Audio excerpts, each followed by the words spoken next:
Assalamualaikum guys, selamat datang di channel Suro Bajol. Di video kali ini aku akan membagikan sebuah pengalaman horor tentang teror yang tersimpan awet di kota Semarang. Meski pindah, tapi aku masih kos di kota Semarang. Dan sampai sekarang, teror itu masih terjadi. Dan inilah dia kisah selengkapnya. Aku memutuskan untuk merantau ke Semarang demi mendapatkan gelar sarjana. Ini aku saja yang mendramatisir. Sebenarnya jarak antara kampus dengan rumah tidak terlalu jauh. Cuma sekitar 30 km. Namun karena yang takut naik motor sendiri, aku memilih untuk ngekos. Biar lebih dekat saja dengan fakultas dan tidak perlu capek melaju. Singkat cerita, sudah 1 bulan aku menjadi anak kos di Semarang. Kamarku berada di lantai 2, pintu nomor 2 dari balkon. Ada 1 jendela di bagian belakang kamar yang kalau dibuka, aku bisa melihat atap kos sebelah yang hanya 1 lantai. Lantaran kosku berada di gang buntu dan berhadapan dengan kebun kosong milik orang. Suasana di kos cukup tenang dan sepi. Apalagi di tiap lantai hanya ada 9 kamar yang kebetulan mayoritas penghuninya adalah mahasiswa semester akhir. Gak banyak bersuara dan sering pulang ke kampung halaman, meski masih di Semarang juga. Jadi selama 1 bulan itu tidak ada gangguan macam-macam. Semuanya aman terkendali. Mungkin juga karena aku selalu pulang malam untuk menghadiri acara kampus. Dan setelah sampai kos, aku langsung tidur. Begitu seterusnya kehidupanku di kos. Tapi berbeda dengan malam itu.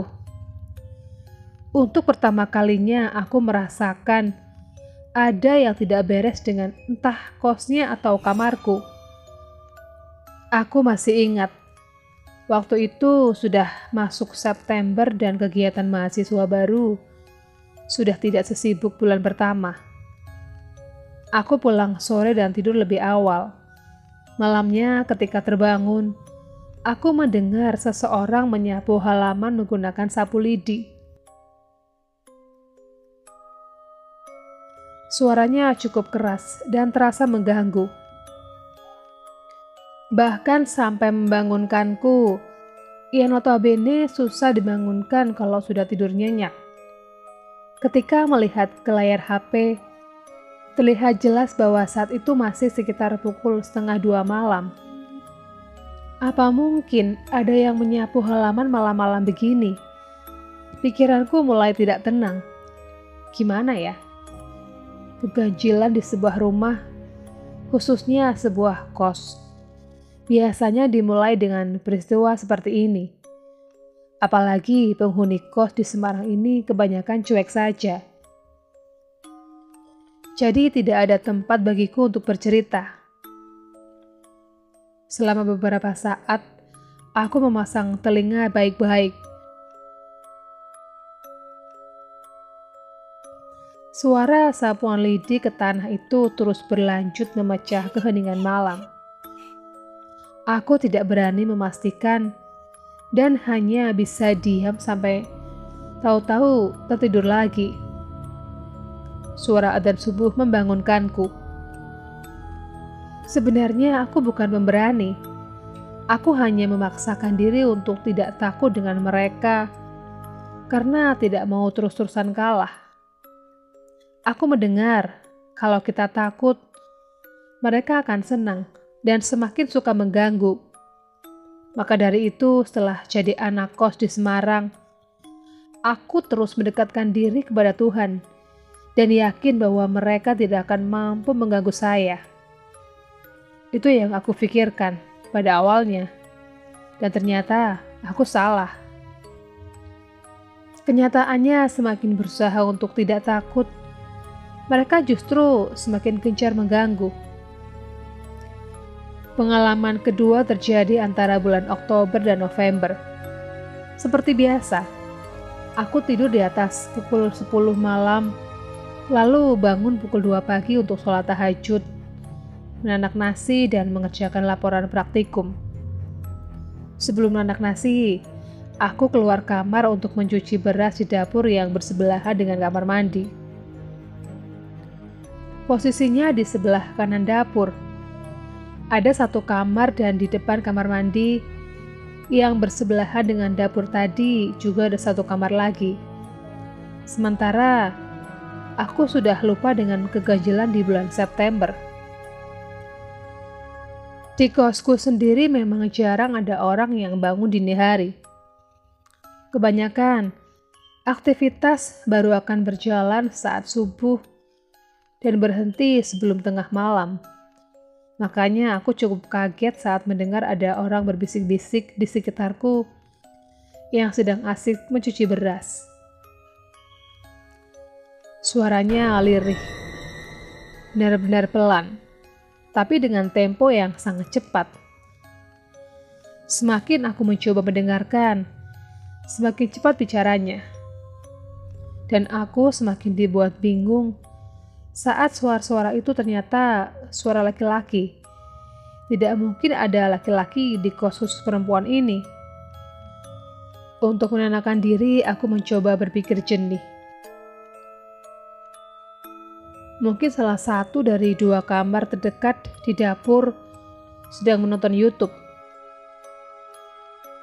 Jadi selesai mencuci beras, aku sempatkan untuk menengok kamar di sebelah dapur yang ternyata sudah gelap. Aku paham betul kalau lampu dari kamar itu mati, artinya pemiliknya tidur. Lalu aku menengok ke kamar yang berada di depan kamar mandi dan lampunya masih menyala. Secara sepihak, aku menetapkan suara aneh tadi berasal dari sana. Karena suara itu berhenti saat aku mulai menjauh dari sana. 3 hari kemudian, secara kebetulan aku bertemu dengan Mbak Yahya, pemilik kamar yang saya tuduh sebagai sumber suara aneh itu. Kami berdua bertemu di tempat mencuci pukul 5 sore di hari Jumat. Iseng-iseng aku mencoba bertanya tentang kejadian tempo hari. "Mbak, kemarin Selasa baru bangun apa belum tidur?" tanyaku sambil cengengesan. Mbak Yahya tersenyum. "Jam berapa, Dek?" "Jam 2, Mbak." Raut wajahnya berubah bingung. "Jam 2? Aku udah tidur jam segitu, Dek." "Nggak pernah aku tidur di atas jam 12. Kenapa toh?" Aku cuma nyengir. "Nggak apa-apa, Mbak. Tak kirain belum tidur." Jawaban Mbak Yahya, sesama penghuni kos di Semarang ini, membuat aku berpikir keras. Suara itu dari mana? Kenapa suaranya laki-laki? Tetapi tetap saja, aku tidak menemukan jawaban paling logis. Beberapa gangguan ringan yang aku rasakan, antara lain suara-suara aneh tengah malam. Kadang lampu yang tiba-tiba dimatikan atau dinyalakan. Makin lama aku menganggap itu hal lumrah. Pikirku, masing-masing dari kita punya kehidupan sendiri. Tapi tidak untuk pengalaman ketiga ini. Bulan Desember, Jumat malam, aku makan di luar bersama temanku yang sama-sama kuliah di Semarang. Aku keluar kos selepas sholat maghrib. Pulang ke kos sekitar pukul 8. Jadi aku tidak terlalu lama makan di luar. Sesampainya di kos, aku menemukan keadaan yang betul-betul sepi.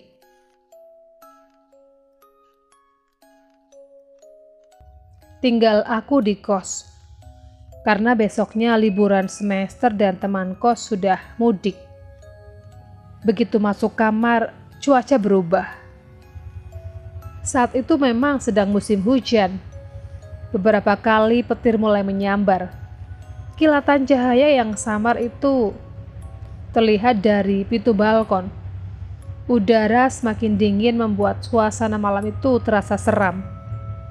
Sebelum sholat Isya, aku membereskan kamar terlebih dahulu. Aku pergi ke dapur untuk mencuci piring kotor lalu kembali ke kamar setelah selesai. Saat aku ingin kembali ke kamar, aku harus berjalan lurus menghadap ke pintu balkon yang terbuat dari kaca. Oleh karena itu, aku bisa melihat keadaan di luar. Meskipun pintu balkon tertutup dan meski lampu di balkon remang-remang. Membawa piring dan mangkok yang sudah bersih di tangan, aku berjalan sambil menatap kosong ke arah balkon. Dan dalam waktu sepersekian detik, aku langsung terdiam mematu dengan mata yang agak melotot. Karena baru saja aku melihat ada sesuatu yang berjalan di depan pintu balkon. Aku tidak tahu pasti apa itu, tapi yang jelas, seperti sesuatu berwarna putih melesat cepat. Aku menelan ludah, kembali mencoba berpikir jernih. Mungkin aku salah lihat, dan aku tidak mau memikirkan kemungkinan terburuknya. Akhirnya aku masuk ke kamar. Aku mengambil peralatan mandiku dan bergegas ke kamar mandi untuk mencuci muka dan mengambil air wudhu. Di dalam kamar mandi, aku tidak memikirkan yang aneh-aneh. Setelah selesai pun dengan santai aku kembali ke kamar, seperti tak terjadi apa-apa. Tapi lagi-lagi, baru saja aku menutup pintu kamar, jendela kamarku diketuk 2 kali. Padahal kamarku ada di lantai 2. Tidak mungkin ada orang di luar jendela. Aku mematung. Jantungku sudah tak karuan. Perasaan campur aduk antara takut dan kesal. Takut karena aku sendirian di kos itu. Dan kesal karena aku merasa dikepung. Dijadikan bahan permainan mereka. Dan aku pikir,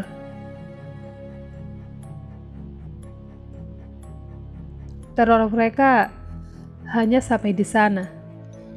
Tapi pengalaman-pengalaman itu ternyata baru awal dari perkenalan kami saja. Awal tahun 2020, aku memutuskan tidak pulang ke rumah. Aku bertahan di Semarang karena di rumah itu susah sinyal. Padahal semua kegiatan kampus terpaksa daring akibat pandemi. Beberapa kamar sudah kosong. Sampai tersisa 3 orang termasuk aku. Tapi aku tidak ambil pusing. Aku masih bertahan karena ujian tengah semester lebih menakutkan daripada gangguan mereka. Waktu itu sebelum UTS, aku harus menyelesaikan semua laporan dan makalah dari dosen dengan sistem kebut. Alhasil, aku jadi begadang dan tidak pernah tidur di bawah pukul 2 pagi. Untungnya aku ditemani lagu-lagu favorit dari Spotify. Kadang juga telepon dengan ibu atau teman-teman satu jurusan. Intinya aku nyaman-nyaman saja bergadang, atau bahkan tidak tidur sama sekali. Sampai gangguan mereka muncul lebih ekstrim dari biasanya.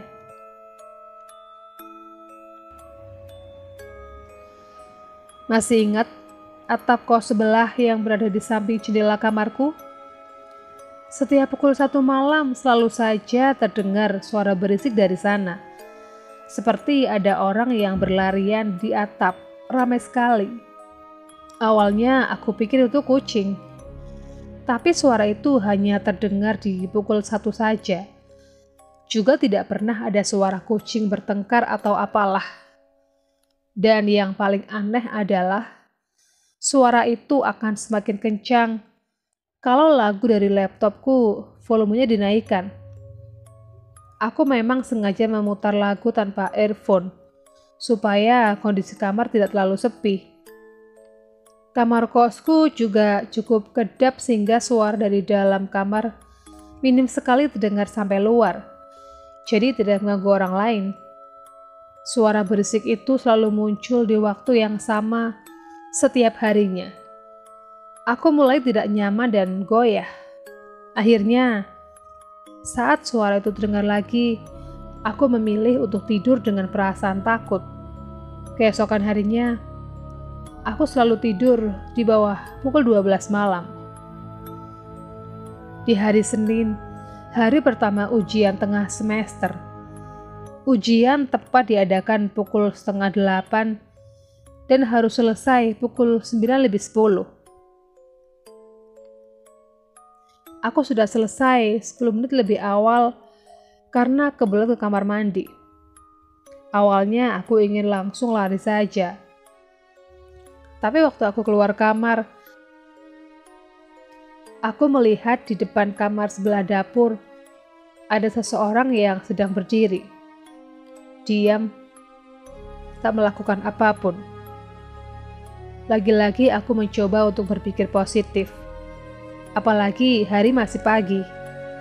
Meskipun suasananya agak kelabu karena mendung dan hanya ada aku sendirian di kos itu, tetap saja hari masih terang. Dalam hatiku, aku bertanya-tanya, apakah itu Mbak si pemilik kamar? Tapi kenapa hanya diam saja? Perempuan itu berdiri dengan tubuh agak membungkuk, membelakangiku dan menunduk.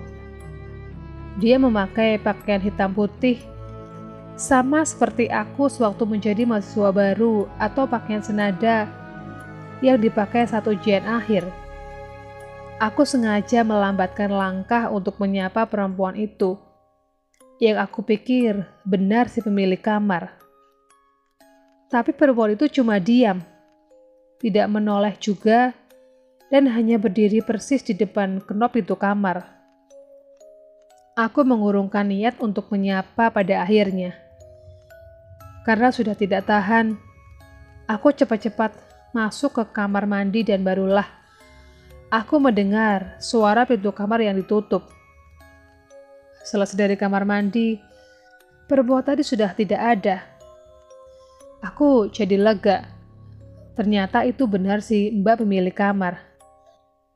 Mungkin tadi sedang bingung mencari kunci. Setelahnya, aku masuk ke kamar. Tapi kembali lagi ke kamar mandi, 5 atau 10 menit dari kejadian tadi. Dan betapa kagetnya aku ketika aku berpapasan dengan Mbak pemilik kamar yang baru saja pulang.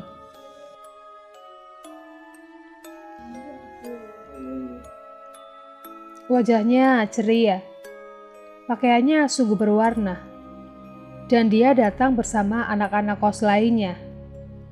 Aku hanya melempar senyum tipis saat bertatapan dengannya. Sejujurnya, aku bingung.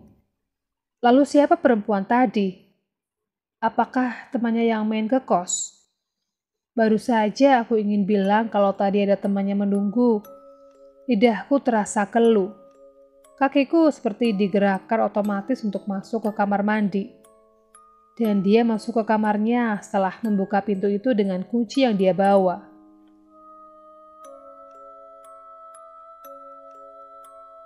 Ujian masih belum selesai. Dan seingatku ini adalah gangguan frontal terakhir yang aku dapatkan. Setelah selesai belajar, aku langsung naik ke tempat tidur dan berusaha untuk memejamkan mata. Aku sudah berkomitmen untuk tidak lagi bangun lebih dari pukul 12. Jadi sebisa mungkin, aku memaksa mata ini untuk tertutup. Sayangnya sekeras apapun aku mencoba, aku tetap tidak bisa tidur. Sampai jam menunjuk pukul 11:30 malam. Saat itu aku benar-benar panik dan entah mengapa aku merasa sangat ketakutan. Mataku terbuka lebar dan menatap sekitar dengan was-was.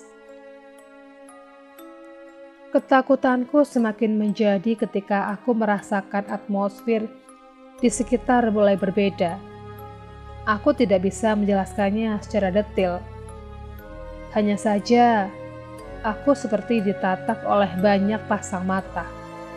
Dan akhirnya, pertahananku luntur saat aku mendengar perempuan tertawa pelan, yang rasanya tepat di samping telingaku.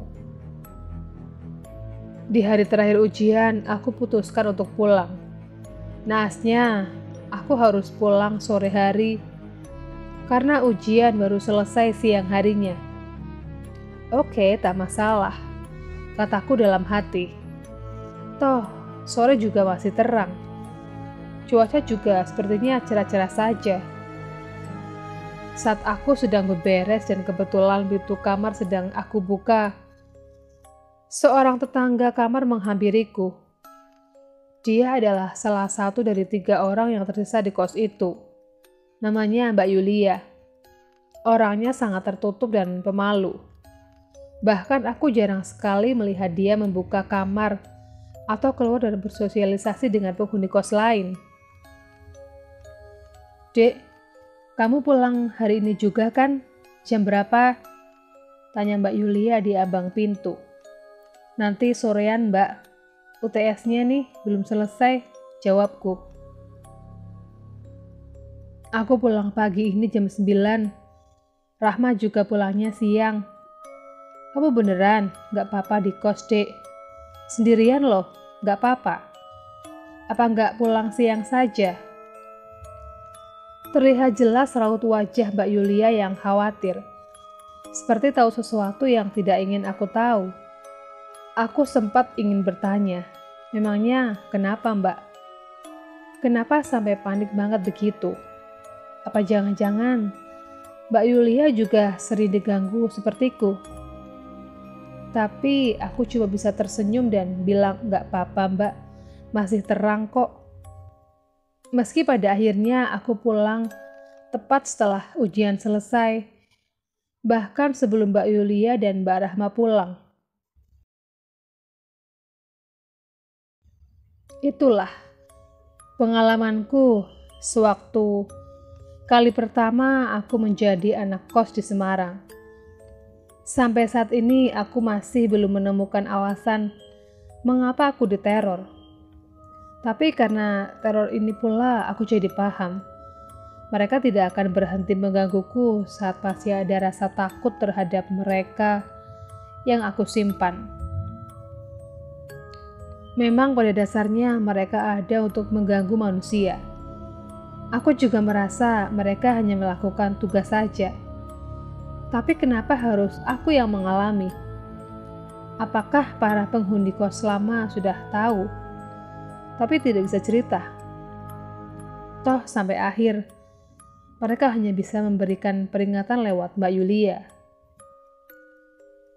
Sekarang aku masih menjadi anak kos di kota Semarang tercinta ini. Namun aku sudah pindah tentu saja. Sayangnya, suara-suara itu masih mengikutiku ke kos baru.